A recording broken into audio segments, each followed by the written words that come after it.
Hello, I'm Colleen Worsley, and Olivia Todd and I will be your hosts throughout this ABI Justice Training Manual for the support of individuals um, navigating the criminal justice system, and and how we can best support them throughout that process.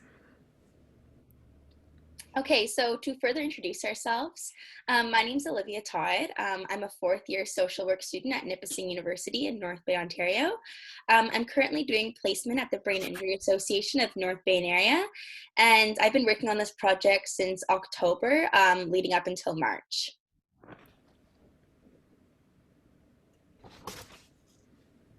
I'm Colleen Worsley, and I am working on my master's diploma at Dalhousie University. And in doing so, doing this placement with the Brain Injury Association of Toronto. I've also been working in the field of support of individuals with acquired brain injury for about 15 years. And I am completing this project in April 2021. Okay, so further about what is our project. So our project, it assists with individuals coping with ABI as they can experience challenges with emotional regulation, cognitive processing, judgment, and impulsivity in decision making. These challenges can lead to behaviors that bring individuals into court and in contact with positions of authority within the criminal justice system. Without understanding and support, the emotional, cognitive, and judgment challenges that can lead to further issues for these individuals when they attempt to navigate their way through the court system, resulting in further difficulties and potential for unjust sentences. The Brain Injury Society of Toronto, otherwise known as BIST, received funding from the Ontario Neurotrauma Foundation to create the ABI and Justice Project in effort to address the issues and increase access to fair and equitable justice within the criminal justice system for those living with acquired brain injury. The project also aims to educate individuals, their lawyers, accessibility coordinators, and direct support persons on these challenges and the strategies to overcome the challenges involved for individuals with ABI currently involved within the criminal justice system. Who is BIST? The Brain Injury Society of Toronto. They are a non-for-profit organization that has come together to develop a safe community and resources for individuals who are managing the symptoms and outcomes of an acquired brain injury, concussion. There is, within BIST, you can find support for access to resources, other social services in the community. They work to provide education for individuals managing ABI as well as the community members they may be in contact with. Schools, hospitals, doctors, whoever's the court, the criminal justice system, and whoever is open to understanding the breadth of this issue in our population. They build awareness for how people can be supported, and they try to build equality and justice for our members in whatever environment they can. So what is brain injury? For those of you who are not familiar with some of the facts and outcomes of having a brain injury, regardless of how it's referred to, and it is referred to in different ways within our society, there can be an acquired brain injury, there can be mild or moderate brain injury, which are an injury which does not demonstrate to be catastrophic, and some people may be unaware that they've had one. It occurs with a hit or a blow or a fall, and they're not fully cognizant of the fact that they are now managing some symptoms from that. It's referred to as a traumatic brain injury, often in cases in which there is recognition around that brain injury because it's been severe in a car accident or some other sort of repeated blow to the head. It's referred to as concussion, which is in fact a brain injury. There can be genetic disease or developmental related brain injuries, and also we can attain a brain injury in the environment due to toxins, toxic workplace, or some sort of reaction to medical or chemical hormonal change within the body. So next slide, Olivia. So what happens when your brain is injured? There are different injuries that do occur. Sometimes there's a contrecoup, which is if you're in an accident and you're thrust from the front, the brain is thrust from the front to the back of the skull, and there's specific injury sites, or if there's been a blow to head, if it's more about toxins or some change in the system, there can be more diverse damage throughout the brain.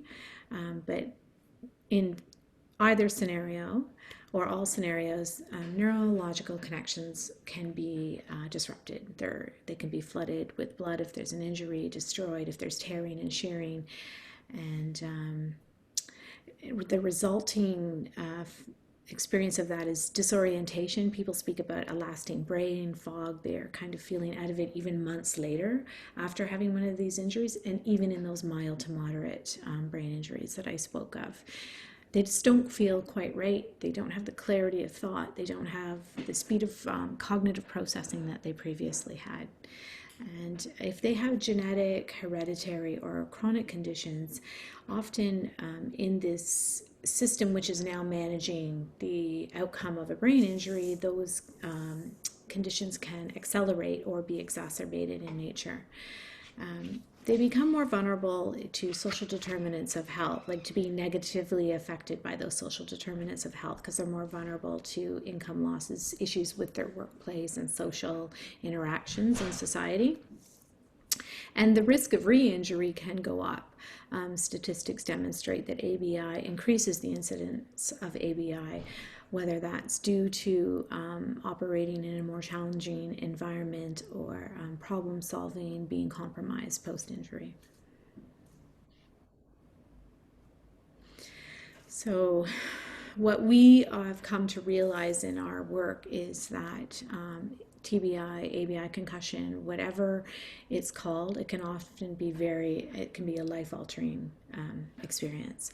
It can affect your mental, physical, and emotional health. It compromises your academic, vocational, and recreational pursuits. Identified losses can be seen with individuals in financial security, vulnerability their job opportunities or their competitive edge within their job can be affected, which again falls into if there's job loss or loss of opportunity, changes their socioeconomic status. Relationships within their family, spouse, children, siblings, parents can be more challenging, and within their social circle as well. And overall, this affects feelings of wellness. When your cognitive and physical and emotional challenges start to interfere with what you can achieve in life, that the overall feelings of despair or wellness can be affected. There's potential for marital breakdown, job loss, as I discussed, social alienation from your peer group if you are no longer interacting with them in the same ways you once were able to. There's daily challenges that people can be managing with cognition or pain, mobility, emotional regulation. There's loss of confidence and self-esteem, that sense of self when your ability to function changes or your role within your home changes from being the main provider to being someone who needs more care. There's compromised health and safety, which leaves you subject to re-injury or injury of a different nature. Mental health challenges fall into that with raised fear and frustration, anxiety, and depressive symptoms. It's closely related to addiction, which I see as a coping mechanism for a lot of people. Sometimes there is a level of addiction which can lead to a brain injury due to, again, poor judgment, and then vice versa. Addiction can result from someone who's had a brain injury and struggling in other areas of their life and resorting to alcohol or drugs for a sense of relief. There's can often be an involvement with the criminal justice system and potentially incarceration based because of these challenges they face, the loss of opportunities, the poor judgment, and the inability to negotiate difficult situations. And when police are brought to the scene, often things can be escalated due to their lack of communication, cognitive processing issues, and result in raised crime and incarceration. At this point, we wanted to play a short video for you so you can see some individuals who have experienced this themselves and how they express that need for support to manage the situation. All right, I'm just sharing it now.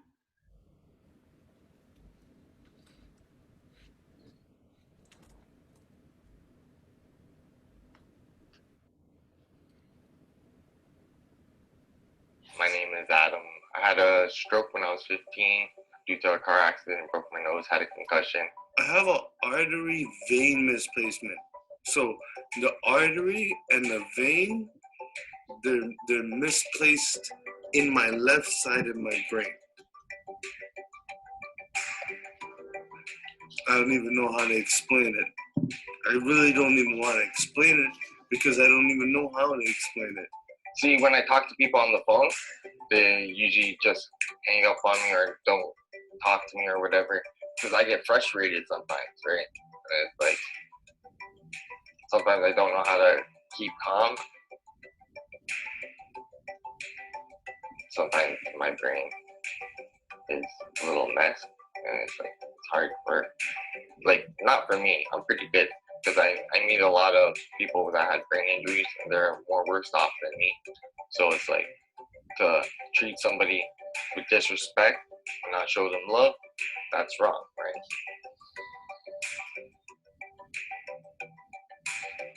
I'm known to run from police. I'm a good runner. Well, when I see a police officer, usually I'm cool. I'm not a negative guy, right? So I'm always cool at first, right? Just don't try not to pick me up, right? Okay, so I got caught, right? So I got caught, and there you go. Yeah, did we win? No, I don't remember that because I have seizures and stuff like that, and that's why. It is much easier when I have a support worker helping me with my cases and stuff like that, because if I didn't have them, then it'd be really hard to explain what my problems are. I don't know how it feels like for you to go to the courts with me because I can't remember anything. That's the only problem. I know Laura did everything she can, but it's just the problem is I cannot remember anything.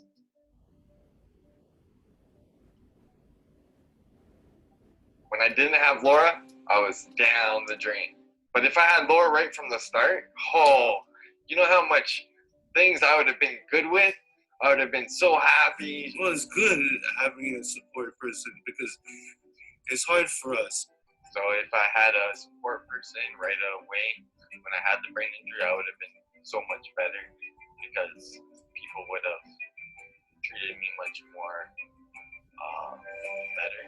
And they wouldn't have taken me like cool, I guess, saying, right?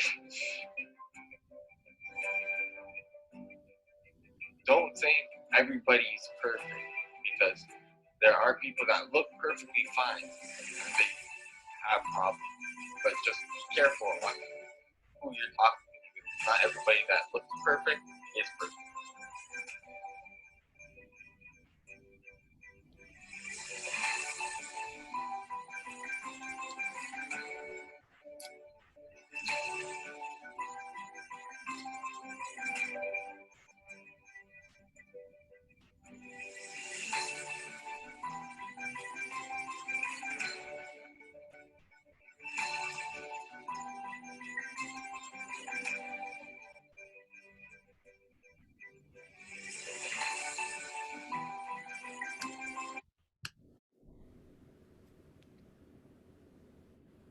So you can see from those examples where our role is essential to supporting individuals to have a better quality of life, to negotiate their way through these systems.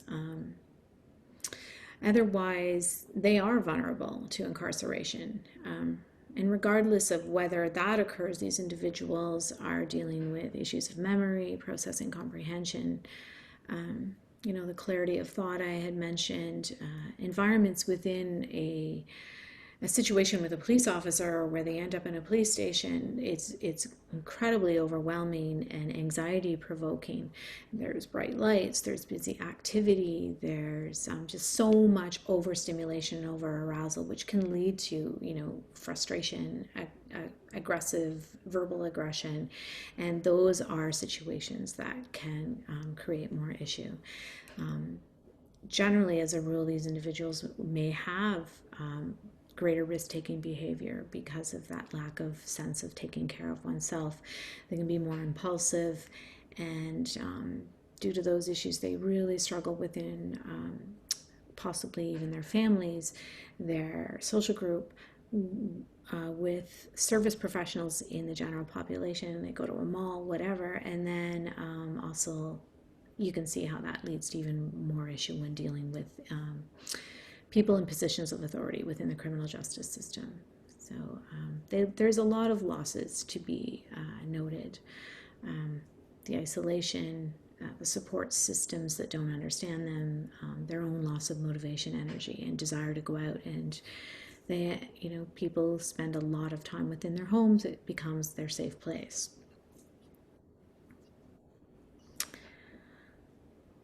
Incarceration. So, as I described, the how incarceration, those risk-taking behaviors, the poor judgment, the impulsivity, the environments that overstimulate, the communication issues, they're thought to be resistant or aggressive, not remorseful.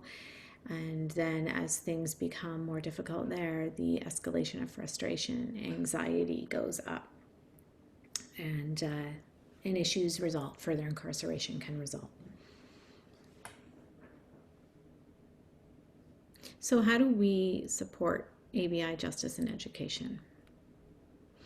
It's important to remember that ABI is the invisible injury often. Even those individuals that we saw on the tape don't always have a huge insight into their challenges. So to build recognition and understanding, you can have conversations, sit down and go through what may have happened within their world or that may have led to these issues, and maybe help them to identify which piece of that was a potential brain injury. There is some screening tools within the training manual that I would encourage people to review in their work with individuals. But also those who do understand that they have an acquired brain injury, do they understand how it affects them and where it may have led to issues in their contact with the criminal justice system. So our support can come from that development of compensatory strategies to manage those cognitive, physical, and emotional challenges that you identify together. You can develop strategies and how to manage them. We can also develop communication strategies with the affected individuals to promote better outcomes. And Olivia will review some of those more in detail later. Accommodations from the system, we can support them to seek. So there is within every court a court accessibility coordinator, and it's really important that we reach out to them and record that we've reached out to them, because in my investigation and communication with some of the court systems, they didn't understand the level of individuals with ABI that were within their system. Some reported, we don't have that, and there are individuals there. Statistics show us that they're not being necessarily understood as vulnerable individuals and in need of accommodation, and we can support them to receive these. And then we try to facilitate their connection to other services and problem solve the situation so that they can get through and negotiate the court system, and follow through and support throughout the entire process. Okay, so this is my slide. So misinterpretations. So within the court system, there are many misinterpretations that can come off, especially with clients who face ABI. And it's in contrast of what may be happening versus what is actually happening. So for instance, non-compliance, rudeness, getting defensive, poor motivation, disengagement, fidgeting, and lying, which may really be trouble identifying social cues, motivational challenges, overstimulation, overwhelming fatigue, impulsivity, anxiety, frustration, memory issues, and the list goes on. So what might be happening to someone who is neurotypical versus someone who has a disability might be two separate things. This is why it's very important to, when you evaluate the client's needs, to potentially register them on the Vulnerable Persons Registry. This is one of the services that we can support them with.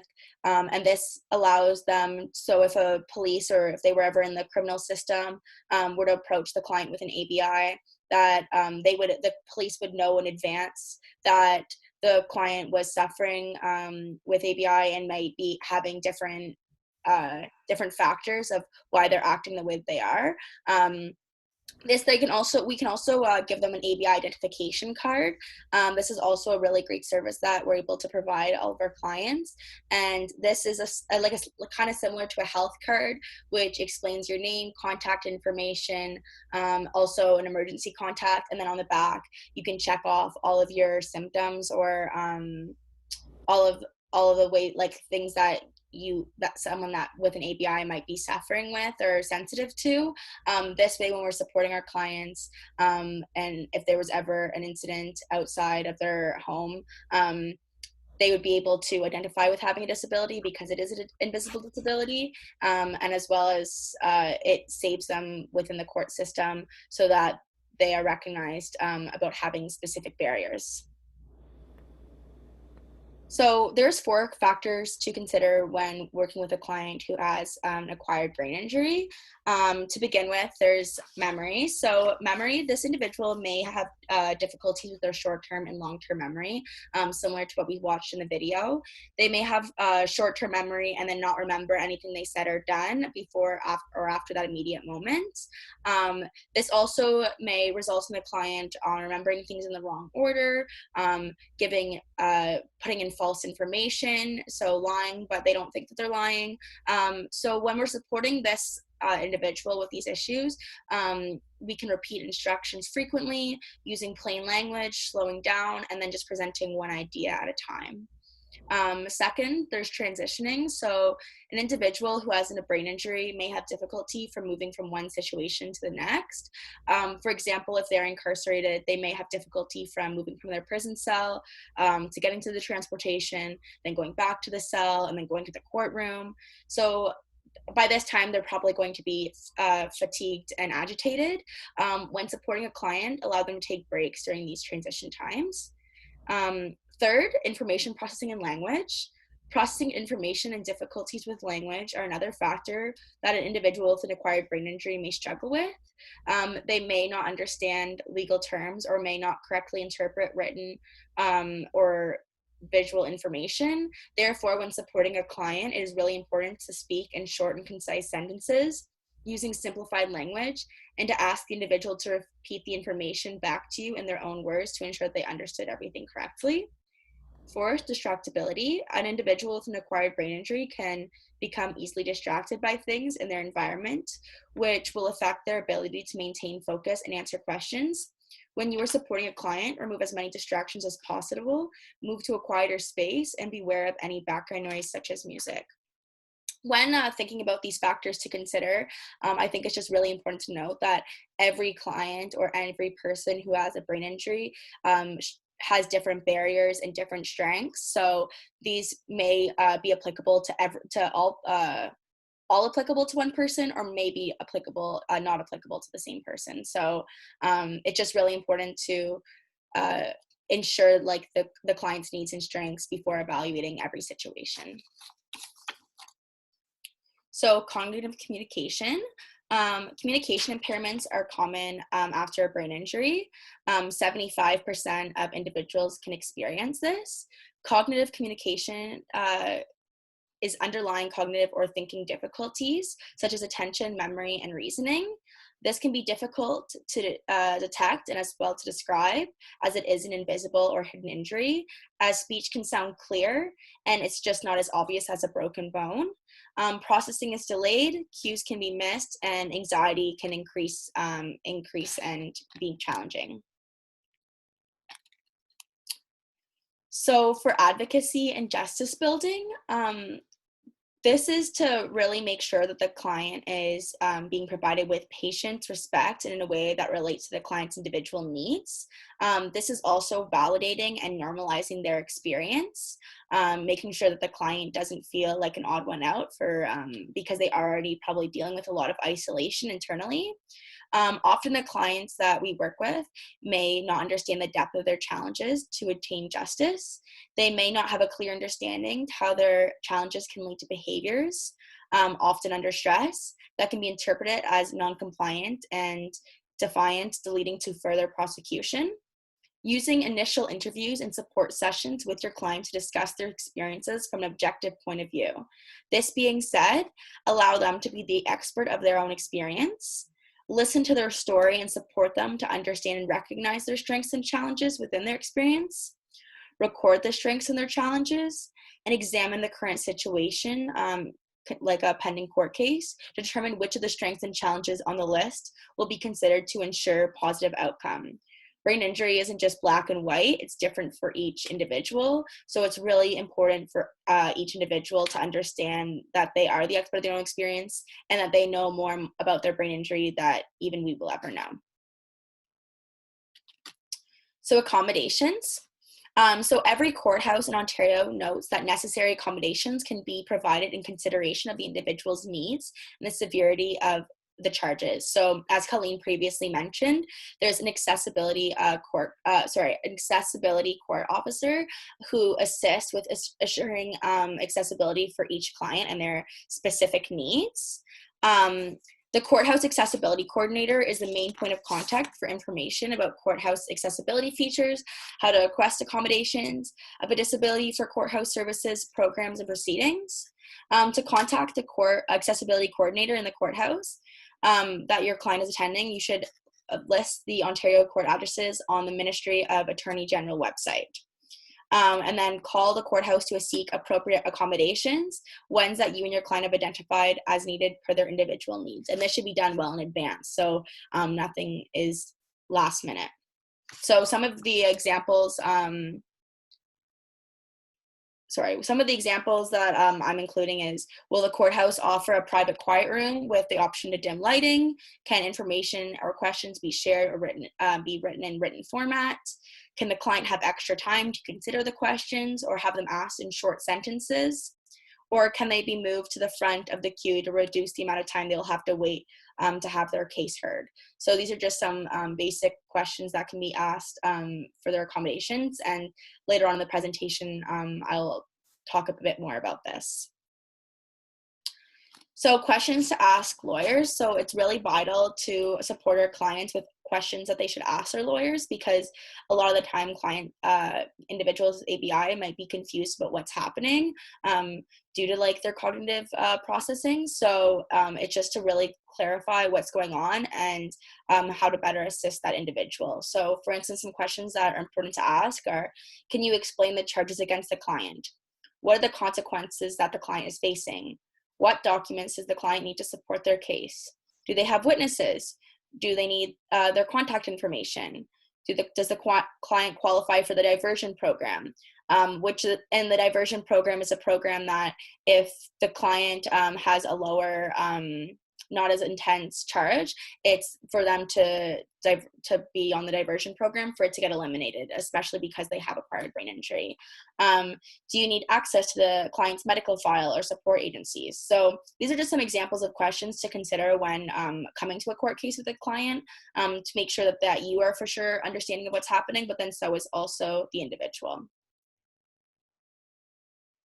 This is just a handout that is, since we are in COVID-19, how to participate in a virtual meeting, because this is a newer format of doing things. So this is just to go over explaining how before the meeting to be prepared, ensuring that both you and the client that you're working with have a proper setup and are comfortable using that platform, for example, Skype, Zoom, FaceTime, whatever is being used, making sure they have their Wi-Fi and everything is going to run smoothly, preparing an agenda, making sure that you're recording information, and also finding a quiet place, because now that we are doing meetings in our own home, it's really important to make sure that we have a place that isn't, getting distracted with our families or whatever is in our external systems. And then during the meeting, wearing headphones, speaking slowly, taking a break, especially with acquired brain injury. It's really important that they're not in front of a screen for too long, depending on the client. So just being able to take breaks and making sure that everything is very clear. So it's an easy transition on to now the virtual world. So I made this chart as Colleen is working in more of an urban setting, working with BIST in the Toronto area, where I'm working with Biamba, which is in North Bay in a rural setting. I compared Toronto to North Bay, but this can be generalized with all communities, as there are a lot less accessibility for those with an acquired brain injury in a rural setting. In a rural setting, we have a lot less resources. In North Bay specifically, we only have our agency is the only agency that assists with specifically acquired brain injury. There are positives to being in a rural city, as in an urban setting, it's a lot more difficult to navigate the community, where it's a lot easier to find out where the courthouses are, what agencies are available, where there are a lot more agencies in a bigger city. There's a lot more legal representatives in an urban setting. But there are also a lot more head-related injuries. In a study, it showed that there are more vehicle-related head injuries in a bigger city, just because there are more cars and traffic and things like that. There's more of a difficulty of an employment rate in a rural setting, where employment's a lot more available for those who have an acquired brain injury wanting to get into employment. And then there are less doctors available if there's a client trying to get on ODSP. So that's a barrier that's definitely in a smaller city, where there are more doctors available for support in an urban setting. And for courthouse accessibility, regardless of where you are, there is a courthouse accessibility coordinator in every courthouse. But if you are in a city that is smaller, they might not be as known. Brain injury isn't as educated in smaller capacities. So this is what is really important for us to be able to educate these courthouse accessibility coordinators. So it is limited, but they will adapt to if needed. So this includes interpreters, dimming lights, specialized lawyers, note takers, larger fonts, where a courthouse in Toronto or a greater city has had more exposure to ABI clients. So they already have some prepped accessibility if needed. So specialized lighting, they're very big advocates, but it is again on a case-to-case basis. So it is really important that you contact the accessibility coordinator in advance, so you can really understand what you'll be able to work with. I think this chart is really helpful as well for individuals to see what resources they may need to research more for their client. So, because that's one of the things that I have discovered in my work on this project, is that the court officials will speak to you about, what is being put in place to support this person to not reoffend, and that can really help them to move out of that incarceration stream and into a release stream, if they can understand that, there has been research done, there has been connection made with supporting agencies, and there is a plan in place to support this individual to remain safe in the community and not reoffend. Thank you. So here are a few resources that we just wanted to include on our slide to reach out to if needed. There is so many more resources than just these 4 listed. So it's really important as a support person to really educate yourself on what acquired brain injury is and what's available within your community, because it's going to be different on each city that you work in. So yeah, that's everything. Yeah, thank you for your time this morning. And yeah, there is the ABIjustice.org. There's a lot of resources there that I would encourage you to look at. There's training guides if you want to increase your knowledge on and your understanding of the challenges an individual with ABI faces, and how that may present in your work with individuals. So Thank you so much. Enjoy your day.